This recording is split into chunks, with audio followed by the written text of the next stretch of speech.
এটা না total health সিস্টেমের ফেলিওরটাকে ইন্ডিকেট করে। মৃত্যুটা হয়েছে স্যালাইনের জন্য। এটা হয়েছে অপারেশন করার মোটামুটি ২৪ ঘন্টার মধ্যে এবং পেশেন্টের মৃত্যুও হয় ২৪ থেকে ৪৮ ঘন্টার মধ্যে পোস্ট অপারেটিভ আইসিইউতে এআরডিএস, এবং লেখা আছে ওখানে সেকেন্ডারি টু সেপটিক শক। এই সেপটিক শক কোনো রকম বাইরে থেকে কিছু যদি আসে সে স্যালাইনের মধ্যেই এসছে। যত দোষ নন্দ ঘোষ বলে শুধু ডাক্তারদের ঘাড়ে দোষ চাপালে কিন্তু ব্যাপারটা মিটবে না। বহু ক্ষেত্রেই অনেক সিনিয়র সার্জন যারা তাদের চেয়ে অনেক বেশি কাজে পারদর্শী থাকতেন, সেই হাউস স্টাফরা যারা প্রতি মুহূর্তে ওটি করে যায়। সুতরাং আজকে টিচিং হসপিটালে যদি third year PGT independently operation না করতে পারেন তো তারা কোথায় কাজ শিখবেন? এখানে সিনিয়র ডাক্তারকে দোষী করাটা উচিত হবে না। আপনি যে কোনো সুপার স্পেশালিটি হসপিটালে দেখবেন জিনিসপত্র প্রচুর আছে, তো শুধু জিনিস দিয়ে তো হয় না। ইনফ্রাস্ট্রাকচার ভালো করার জন্য 4টে বড় বড় বিল্ডিং করলে হয় না, চাই টাকা। টাকা যোগানটা দেবে কে? যদি সিনিয়র ডাক্তারের প্রেজেন্সে সবাইকে অপারেশন করতে হয়, আমি কথা দিতে পারি পশ্চিমবঙ্গে যে 40টা মেডিকেল কলেজ গড়ে উঠেছে, 20টা মেডিকেল কলেজ কালকেই বন্ধ হয়ে যাবে। টাকা দিয়ে ভুলিয়ে রাখার রাজনীতি তো আজকে নয়, সেই চোলাই মদ খেয়ে টাকা দিয়ে রাজনীতি চলছে। ডাক্তাররা খুব সফট টার্গেট।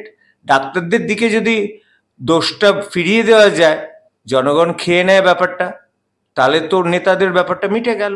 দুটো অটোপসি রিপোর্টই যদি আমি পাশাপাশি রাখি, এই মিদনাপুর মেডিকেল কলেজে যিনি মারা গেলেন, যে হতভাগ্য মা, তার যে অটোপসি রিপোর্টটা যে সুন্দরভাবে লেখা আছে, আর যে আমাদের ডাক্তার তরুণী মারা গেলেন তার অটোপসি রিপোর্ট অনেক অনেক তফাৎ।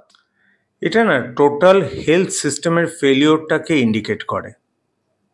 মৃত্যুটা হয়েছে স্যালাইনের জন্য, এ ব্যাপারে কোনো ডাউট নেই। কারণ যে মুহূর্তে পোস্টমর্টেমের রিপোর্ট আমরা পেয়ে গেছি, যেটাতে ক্লিয়ার কাট ইন্ডিকেট করছে যে যে জায়গাটা ইউটেরাস কাটা হয়েছিল সেটা ইনট্যাক্ট আছে, কোনো পোস্টপার্টাম ব্লিড নেই, দুটো লাংই কনজেস্টেড এবং সেটা ইডিমেটাস, এবং লাংসের মধ্যে প্রায় 1.5 লিটার ফ্লুইড আছে, এবং পেরিটোনিয়াল ক্যাভিটিতে মাত্র 700 ml ফ্লুইড, যেটা নর্মাল।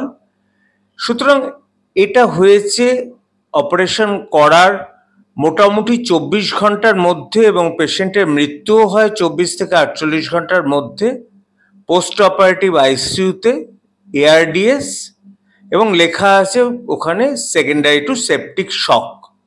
এই সেপটিক শক কোনো রকম বাইরে থেকে কিছু যদি আসে সে স্যালাইনের মধ্যেই এসছে।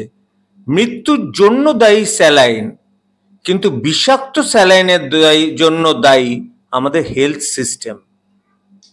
আমার একটা প্রশ্ন আছে, প্রসূতির মৃত্যুর পেছনে কি অন্য কোনো কারণ রয়েছে?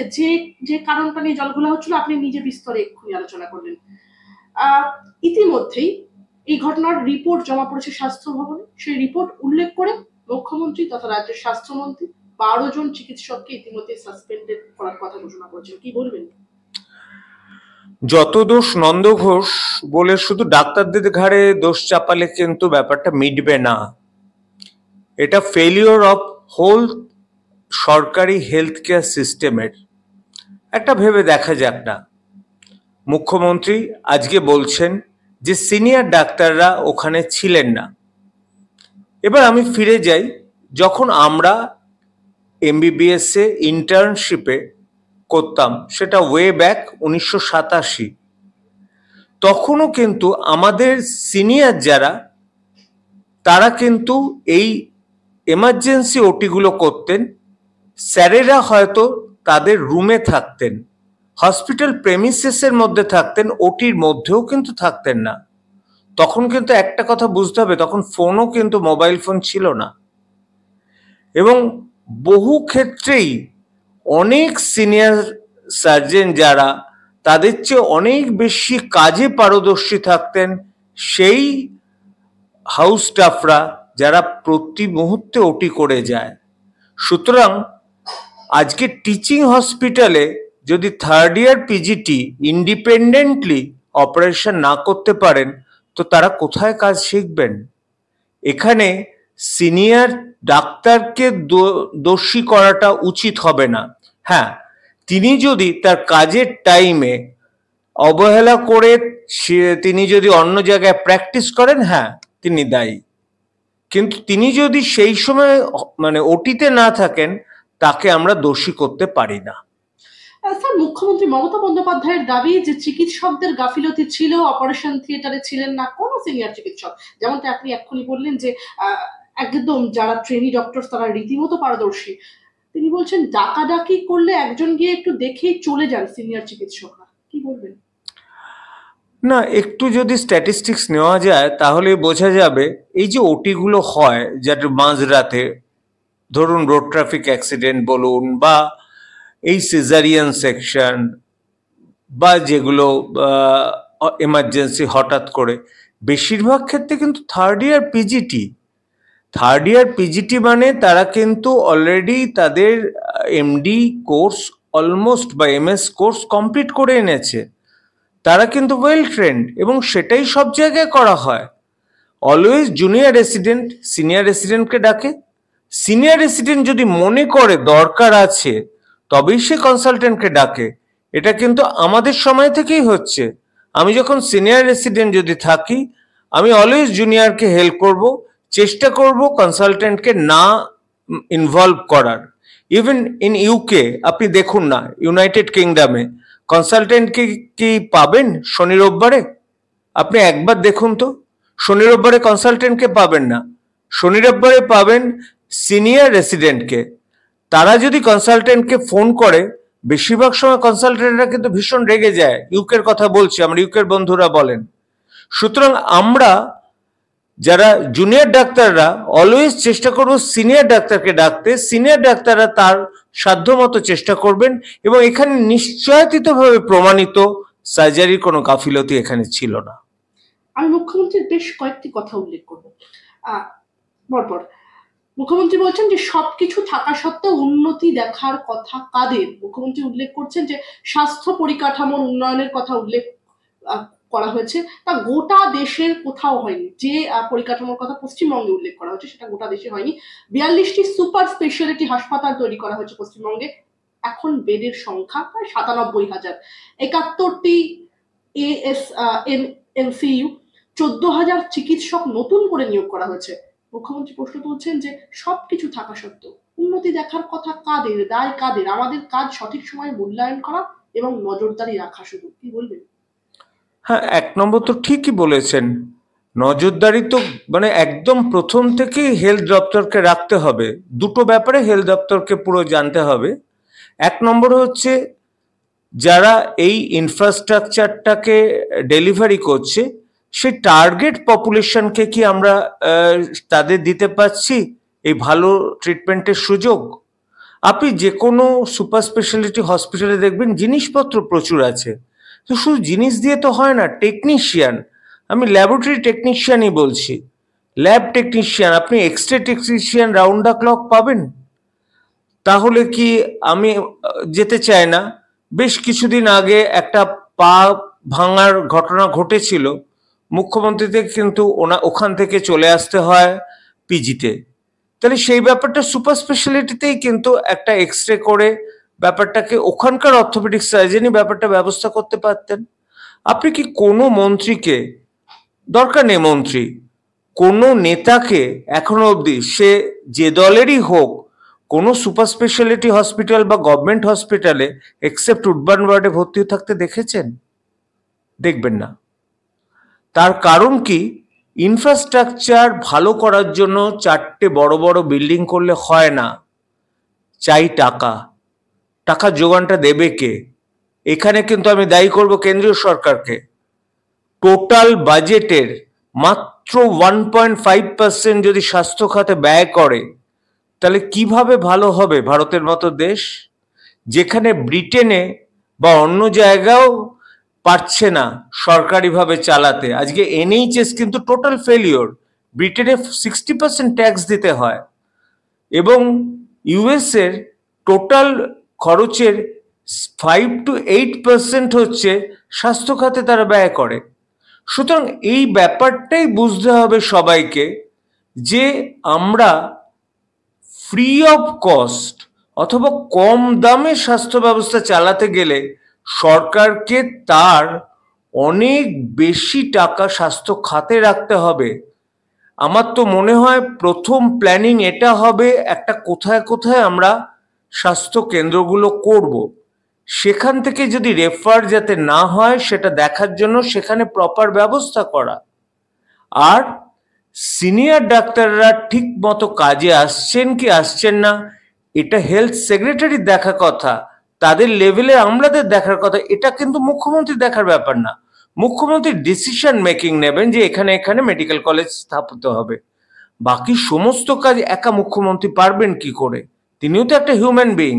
সুতরাং অ্যাডমিনিস্ট্রেশন এবং তার সাথে ইমপ্লিমেন্টেশন এবং তার সাথে আগে থেকে ভেবে নেওয়া যে এই জিনিসগুলো হবে, সব কিছু একজনের উপর না। উনি ব্যাপারটা ভাবলেন যে এই জায়গায় মেডিকেল কলেজ হবে, সুপার স্পেশালিটি হবে, কিন্তু সেটাকে ইমপ্লিমেন্ট করার জন্য সে হেলথ দপ্তরই তো অনেক আমলারা রয়েছে, তাদের কাউকে তো একটা রেসপন্সিবিলিটি না দিলে কি করে হবে? আমি একটা প্রশ্ন করবো, সিনিয়র চিকিৎসকদের একদম উল্লেখ করে মুখ্যমন্ত্রী মমতা বন্দ্যোপাধ্যায় বলছেন যাদের হাতে মানুষের ভাগ্য নির্ধারণ হয় তারা সেদিন ঠিক করে কাজ করলে একজন সন্তানকে তার মাকে হারাতে হতো না। কি বলবেন? এক্ষেত্রে না, এক্ষেত্রে একদমই না। কেন আমি বলছি, সিনিয়র ডাক্তারদের থাকা ওটিতে হলে ভালো, কিন্তু এক্ষেত্রে মৃত্যুটা তো পোস্টমর্টেম বলে দিয়েছে সেপটিক শক, সেখানে সিনিয়র ডাক্তাররা থেকে কি করে বাঁচাতে পারতেন? আজকে যদি দেখা যেত পোস্টমর্টেম রিপোর্টে যে এটা হয়েছে অপারেটিভ ফেলিওর বা নেগলিজেন্স ডিউরিং অপারেশন, তাহলে আমি বুঝতাম।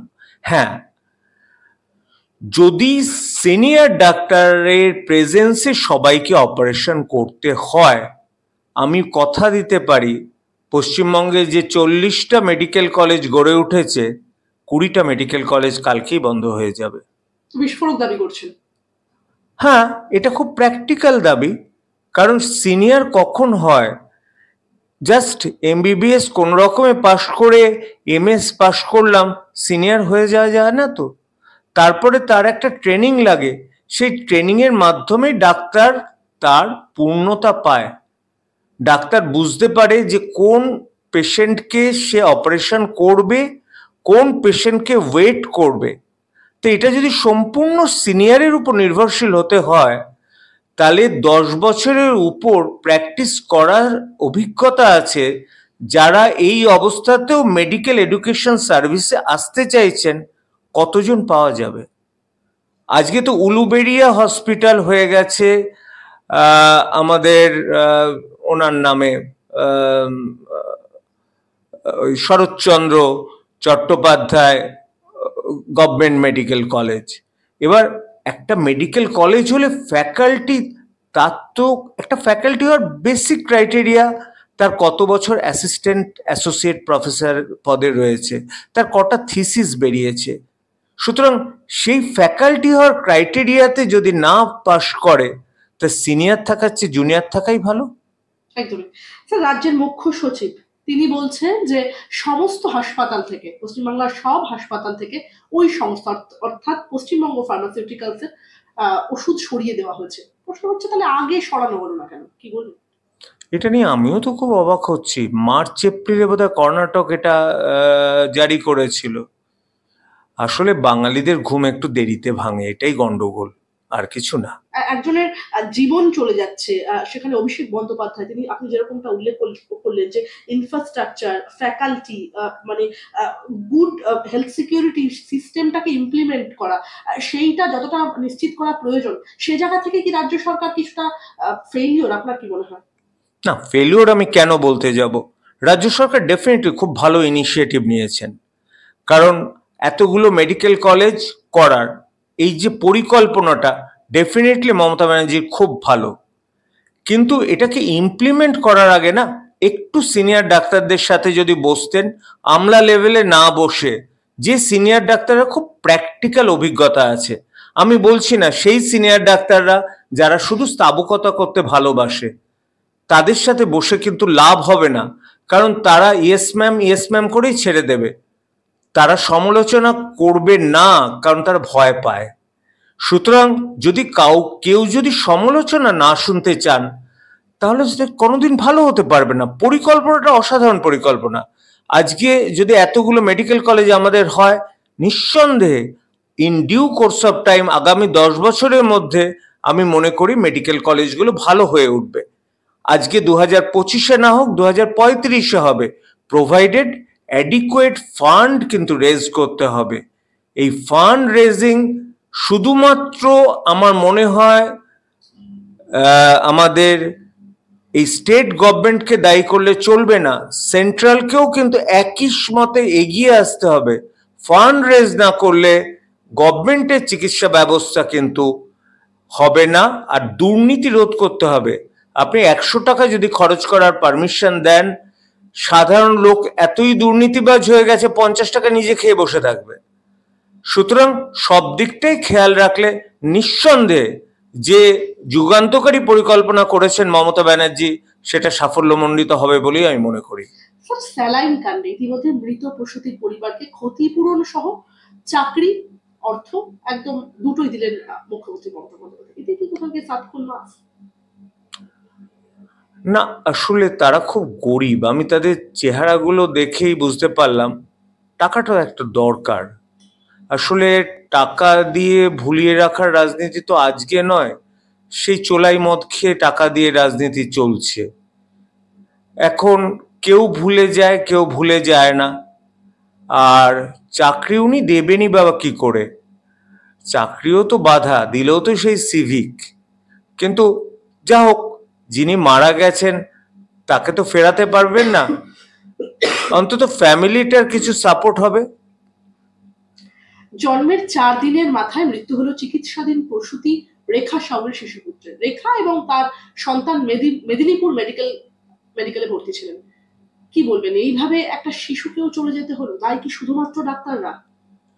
না না, আমি তো বলছি সব সময় যেটা হেলথ স্ট্রাকচার আমাদের ইন্ডিয়ার, আমি যদি দেখি যে ইনফ্যান্ট মর্টালিটি রেট কিছু কিছু জায়গায়, আমি এটা আগেও বলেছি, আফ্রিকার কিছু কিছু জায়গার চেয়েও বেশি আমাদের দেশের কিছু কিছু জায়গায়।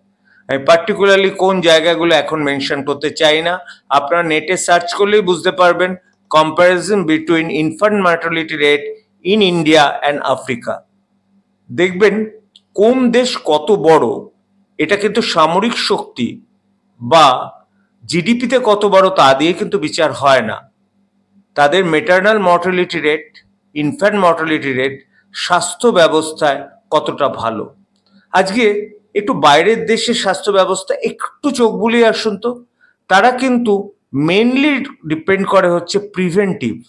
তাদের কত জনের দেখবেন নর্মাল ডেলিভারি হয়, আমাদের এখানে নর্মাল ডেলিভারি করার ব্যাপারটা কিন্তু খুব কম।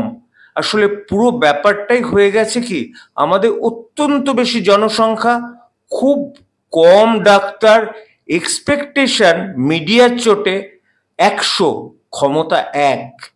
এই দুটোর মধ্যে কিছুতেই আমরা সামঞ্জস্য রাখতে পারছি না বলে আমাদের এত ডাক্তারদের বিরুদ্ধে ক্ষোভ। আর ডাক্তাররা খুব সফট টার্গেট। ডাক্তারদের দিকে যদি দোষটা ফিরিয়ে দেওয়া যায়, জনগণ খেয়ে নেয় ব্যাপারটা, তাহলে তো নেতাদের ব্যাপারটা মিটে গেল। স্যার, নিষিদ্ধ স্যালাইন কিভাবে শরীরের ভিতরে ক্ষতি করে এবং যারা এই যাত্রায় বেঁচে গেলেন তাদের পরবর্তীকালে কিরকম প্রভাব পড়তে পারে বলে আপনি মনে করেন? আসলে আনফর্চুনেটলি যদি কোনো স্যালাইন, আমার মনে হয় এখানে গ্রাম নেগেটিভ ব্যাকটেরিয়ার ইনফেকশন হয়েছিল। কারণ আমরা গ্রাম নেগেটিভ ব্যাকটেরিয়াল ইনফেকশনে এরকম ফালমিনেন্ট সেপসিস দেখি, ফাঙ্গাল ইনফেকশনে কিন্তু না। আর ফাঙ্গাল ইনফেকশন কিন্তু যে ওটিসিসটা তার বোঝার কথা, কারণ কিছু কিছু ফাঙ্গাস কিন্তু একদম দেখা যায় সাদা সাদা গ্রো করছে, এটা কিন্তু খুব কমন। সুতরাং কোনো কারণে যেখানে এটা তৈরি হয়েছিল ম্যানুফ্যাকচারিং, সেই লটে সেই জলে গ্রাম নেগেটিভ ব্যাকটেরিয়া, যেটা চূড়ান্ত ক্ষতিকর ব্যাকটেরিয়া, যেটা একটা মানুষকে শেষ করে দিতে পারে 24 ঘন্টার মধ্যে, সেটা ঢুকে গেছিল। সেটা ম্যানুফ্যাকচারিং প্রসেসের দোষে, কোয়ালিটি কন্ট্রোলের দোষে যে ম্যানুফ্যাকচারিং কোম্পানি করছে। সুতরাং এই ব্যাপারটা যার হয়েছে তার তাৎক্ষণিক হয়েছে, পরবর্তী ক্ষেত্রে না এর কোনো এফেক্ট থাকবে বলে মনে হয় না। আমার শেষ কয়েকটা প্রশ্ন আছে আপনার কাছে, তার মধ্যে প্রথমে এই প্রসঙ্গে আমার যেটা শেষ প্রশ্ন সেটা হলো, স্যালাইন কাণ্ডে যুক্তদের শাস্তি হবে, কড়া বার্তা দিলেন অভিষেক বন্দ্যোপাধ্যায়। বিশ্বাস করেন অন্যদিকে মমতা বন্দ্যোপাধ্যায় এবং নারায়ণ স্বরূপ নিগমকে গ্রেফতার করা হোক দাবি বিরোধীদের, আপনি কি সহমত? আমরা সবাই চাই স্যালাইন কাণ্ডে মৃত্যুর শেষ ভালোভাবে তদন্ত হোক এবং যারা প্রকৃত দোষী তাদের গ্রেপ্তার করা হোক, কোনো গিমিক গ্রেপ্তার নয়। নাম্বার 2, আমরা চাই হেলথ সিস্টেম অনেকটা ট্রান্সপারেন্ট হোক, অন্তত দালাল চক্র মুক্ত হোক। আজকে আমি আপনাকেই বলছি, যান একটু পিজিতে ভর্তি হওয়ার জন্য, দেখবেন কত নেতাকে ধরতে হচ্ছে। আপনার বেশি দূর না, খুব সাধারণ লোকেরা কি চায় জানেন? একটা পরিষ্কার পরিচ্ছন্ন বিছানা, সেখানে শুইয়ে দেবে এবং অন্তত পক্ষে হিউম্যানিটেরিয়ান টাচ থাকবে, যে ট্রলিটা বইছে এবং যারা ডাকছে তারা যেন ডাকে এই পেশেন্টটা নয়, ইনি এসেছেন, এনাকে নিয়ে যাও তো। যেমন এই ব্যাপারটা সাধারণ জিনিস, পেশেন্ট খুব বেশি চায় না আমাদের দেশে পেশেন্টরা অনেক ভালো, কথায় কথায় কেস করে না, কিন্তু তাদের যদি এইটুকু পায় সহানুভূতি যে আমরা এলাম, একজন কেউ ট্রলি নিয়ে এলো, বললো আপনি দাদু এখানটায় বসুন, আমি নিয়ে যাচ্ছি, তার জন্য তাকে টাকা দিতে হলো না, তার জন্য তাকে আলাদা করে করতে হলো না, একটা পরিষ্কার পরিচ্ছন্ন বিছানা পেল, গিয়ে একজন হেলথ কেয়ার ফেসিলিটি, আমি বলছি না সে হেলথ কেয়ার গিভার, সে ডাক্তার হতে হবে, সে ট্রেন সিস্টার, মেল সিস্টার হতে পারে, সে তার বিপিটা দেখলো, তাতেই কিন্তু তারা অর্ধেক রোগ সেরে যায় মানুষের সাথে ভালো ব্যবহার করলে। সুতরাং এই জিনিসগুলো না করে শুধু আমি 4টে বড় বড় ঝকমকে বাড়ি করে দিলাম, ভেতরের যে আমাদের যাকে আমরা বলি যে গ্রুমিং করা, যেটা কর্পোরেট কালচারে খুব ভালো হয়, একজন সিস্টারকে যখন কর্পোরেটে নিয়োগ করা হয় তাদের গ্রুমিং করা হয়। এই গ্রুমিং ব্যাপারটা কি আমাদের গভর্নমেন্ট সিস্টেমে আসতে পারে না? একটু তাদেরকে নিয়ে 15 দিন বসা, যে ভাই এই পেশেন্টটা, সিস্টারকে বলবে ওই পেশেন্টকে দেখ, আর আমি পেশেন্টেরও বলি এই ডাক্তারটা খারাপ, এগুলো না বড্ড কানে লাগে। এরকম না করে একটু ভাষাটাকে চেঞ্জ করা যায় না? একদমই স্যার, আমার এবারের যে প্রশ্নটা, আরজি করের আন্দোলন, আরজি করে চিকিৎসক তরুণীর যে নৃশংস হত্যা এবং ধর্ষণ কাণ্ডে বিচার প্রক্রিয়া শেষ হয়ে 7 দিনের মাথায় ঘোষিত হতে চলেছে রায়। আগামী 18ই জানুয়ারি শিয়ালদহ আদালতে এই মামলার রায়দান করা হবে বলেই জানা গেছে সূত্র অনুযায়ী। একমাত্র অভিযুক্ত সিভিক ভলেন্টিয়ার সঞ্জয় রায়ের বিচার প্রক্রিয়া চলেছে গত 18ই নভেম্বর থেকে। আর এখানেই প্রশ্ন তুলেছেন নিহতের পরিবার সহ তার সহকর্মীরা এবং আপামর জনসাধারণ পশ্চিমবাংলার। তাদের দাবি একা সঞ্জয়ের কাজ নয় এটা, তার সঙ্গে যারা জড়িত তারা অধরাই থেকে গেল, তাদেরও চিহ্নিত করে বিচারের আওতায় আনা হোক, এই দাবি তুলে বৃহস্পতিবার সন্ধ্যায় ফের রাজপথে নেমেছেন জুনিয়র চিকিৎসকদের একাংশ। কি বলবেন? কালকের বিচারটা আসুক, দেখা যাক। তবে না, দুটো অটোপসি রিপোর্টই যদি আমি পাশাপাশি রাখি, এই মেদিনীপুর মেডিকেল কলেজে যিনি মারা গেলেন, যে হতভাগ্য মা, তার যে অটোপসি রিপোর্টটা যে সুন্দরভাবে লেখা আছে, আর যে আমাদের ডাক্তার তরুণী মারা গেলেন তার অটোপসি রিপোর্ট অনেক অনেক তফাৎ। এখানে না পুরো কত ওজন, কোন জায়গায় কি, ভিসেরার কত ওজন, পুঙ্খানুপুঙ্খভাবে করা আছে। এবার যিনি মারা গেছিলেন অভয়া, তার সময় একটা এক্সরে করা হয়নি। এক্সরে যদি না হয় তাহলে পেলভিক বোন ভেঙেছে কিনা আপনি বুঝতে পারবেন না। এবং এখানে যেহেতু এভিডেন্স প্রথম 3 ঘন্টায় সব লোপাট করে দিয়েছে, সেটা কারা করেছে আপনারা সবাই জানেন, তারপরে এন্টায়ারলি ডিপেন্ড করছে অটোপসি রিপোর্টের উপর। সে অটোপসি রিপোর্টটা সেকেন্ড টাইম করা যেত নাকি, আটকে রাখা যেত না বডিটা? চেষ্টা করেছিলেন অনেকে, কারণ ওই অটোপসি রিপোর্টটার উপরই কিন্তু বিচার প্রক্রিয়া অনেকটা নির্ভর করবে। আর আজকে যদি পেলভিক বোন ভাঙাটা অটোপসি রিপোর্টে কনফার্ম থাকতো, যেটা এক্সরেতেই একমাত্র কনফার্ম হয়, তাহলে এটা বোঝা যেত একটা দুর্বল ওরকম প্যাংলা সঞ্জয় রায়ের পক্ষে একজনকে রেপ করা, খুন করা, পেলভিক হাড় ভাঙা এবং 40 মিনিটে বেরিয়ে যাওয়া এটা সম্ভব নয়। কিন্তু বিচারকরা তো দেখবেন এভিডেন্সই যদি না থাকে, বিচারক তো যা এভিডেন্স প্রডিউস করা হয়েছে তার উপরই বিচার দেবেন। দেখা যাক কালকের কি রায় আসে। Let's hope for the best. আমার এবারের প্রশ্নটা একটু অন্যরকম। আপনি নিজেই এই আন্দোলনের অন্যতম মুখ ছিলেন। আন্দোলনের মিছিল সমস্ত জায়গায় আপনাকে দেখা গিয়েছে, ধর্মতলার ওয়াই চ্যানেলে। এই ঘটনায় একজনকে ঘিরেই বিচার চলবে এতদিন, একজন নাকি একাধিক জড়িত এই ঘটনায়, তার সমাধান হলো না পরিষ্কারভাবে। কাজ আড়াল করা হচ্ছে বলে আপনার মনে হয়? এবং এই আন্দোলন কোথাও গিয়ে কি একটু থিতিয়ে পড়েছে? না, ব্যাপারটা আন্দোলনটা চালাচ্ছিলেন সত্যি কথা বলতে জুনিয়র ডাক্তাররা, এবং আন্দোলনটা একটা সময় না একদম কানাগলির মধ্যে ঢুকে পড়েছিল। আনফর্চুনেটলি জুনিয়র ডাক্তাররা কিন্তু কখনোই সিনিয়র ডাক্তারদের সাথে আলোচনা করেননি বা অন্য কোনো কারোর সাথেই আলোচনা করেনি। অনশনের মতো একটা এন্ড পথ বেছে নেওয়ার আগে, যেক্ষেত্রে আমাকে অনেকেই হয়তো ভুল বুঝেছেন যে আমি কেন মিস্টার কুণাল ঘোষের কাছে গিয়েছিলাম, কারণ আমি জানতাম দু তরফের মধ্যে যদি আলোচনা না হয়, এই ছেলেরা যদি মারাও যায় প্রশাসন নির্বিকার থাকবে, সেটা মেনে নিতে পারছিলাম না। আর সবচেয়ে বড় কথা, জুনিয়র ডাক্তাররা আন্দোলন করছিল, তারা কি কোনো রাজনৈতিক দলকে আসতে দেব না বলে প্রতিজ্ঞা করেছিল?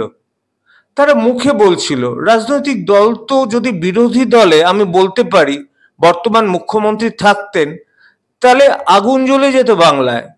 আসলে আমাদের বিরোধী দলই নেই এখানে, সুতরাং হবে কি করে আন্দোলন?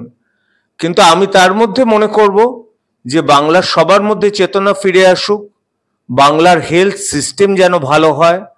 আমরা বাংলা 1 নম্বরে ছিলাম হেলথ সিস্টেমে, সেই সমস্ত থেকে আরম্ভ করে ধরুন কলকাতা মেডিকেল কলেজ প্রথম হয়। সুতরাং আমরা আবার আশা করব বাংলা যেন সেই আগের গৌরব ফিরে পায়। আর শেষ দুটো প্রশ্ন, একদম সাক্ষাৎকারে শেষে চলে এসেছি। সিবিআই এর চার্জশিট নিয়ে ক্ষোভ প্রকাশ করেছেন তিলোত্তমার বাবা মা। তাদের দাবি, তারা বলছেন যে আদালতের সামনে যে সমস্ত স্ট্যাটাস রিপোর্ট সিবিআই পেশ করেছে এবং যা দেখে রীতিমতো স্তম্ভিত হয়ে গিয়েছিলেন প্রধান বিচারপতি, যে তারা তাদের 30 বছরের চাকরি জীবনে এরকম রিপোর্ট দেখেননি। কিন্তু পরবর্তীতে দেখা গেল যে একদম 90 দিনের মাথায় কোথাও কি রাজ্য সরকারের যে তদন্ত ছিল তাতেই শিলমোহর দিয়ে একটা ঢিলেঢালা চার্জশিট আদালতে দিয়েছে সিবিআই। একই সঙ্গে তার বক্তব্য, সিবিআই 5 মাসে কিচ্ছু করেছে বলে মনে হয় না, সিবিআই এর তো কোনো ব্যাপার রয়েছে। কি বলবেন? যার গেল তার তো গেল। অভয়ের বাবা মা যে একা হয়ে গেল এতদিন বাদে, সে তো তার মেয়ের উপর অনেক কিছু আশা করে বসেছিল, তাদের বিয়ে ঠিক হয়েছিল। সেই জবাবটা কি কোনো সরকার দিতে পারবে? সিবিআই পরে নাকি সাপ্লিমেন্টারি চার্জশিট দেবে এবং এখনো সুপ্রিম কোর্টের তত্ত্বাবধানে চলছে। আবার এখানে সেই উপরে যে সর্বশক্তিমান ভগবান, তার কাছেই আমি বলবো যে যারা এই দোষ করেছে তাদের শাস্তি এই জীবনেই নিতে হবে, তাদের সিবিআই না দিক, সেই উপরের সর্বশক্তিমান ভগবানই দেবেন। একদমই স্যার। আমার শেষ প্রশ্ন আপনার কাছে, তিলোত্তমার মা বলছেন যে রাজ্য পুলিশ যা করেছিল 5 মাসে সেটাতেই তকমা লাগিয়েছে সিবিআই। তাই কোথাও গিয়ে বাইরে থেকে একজন এসে ধর্ষণ খুন করে চলে যাবে এটা তিনি বিশ্বাস করেন না, এবং সঞ্জয় রায় একাদশী তা তো বিশ্বাস করেন না। তিনি বলছেন সিবিআই এর সঙ্গে রাজ্য পুলিশের আঁতাতের অভিযোগ তুলেছেন তারা। কি বলবেন? না, একজন করেছে আমরা কেউ বিশ্বাস করি না। একজন কারোর পক্ষে ওখানে গিয়ে করাটা সম্ভব নয়। তবে আমার মনে হয় সত্য প্রকাশ পাবে। যেহেতু এটা সুপ্রিম কোর্টের সুপারভিশনে হচ্ছে। আর আতাতের ব্যাপারটা যারা বোঝার তারা বুঝে গেছেন, আমি আবার নতুন করে কি বলতে যাব। আপনারা যারা আতাত জানেন ঠিক আতাত বুঝতে পারবেন, আমার আবার এর মধ্যে কেন ডাক্তারকে জড়াচ্ছেন বলুন তো।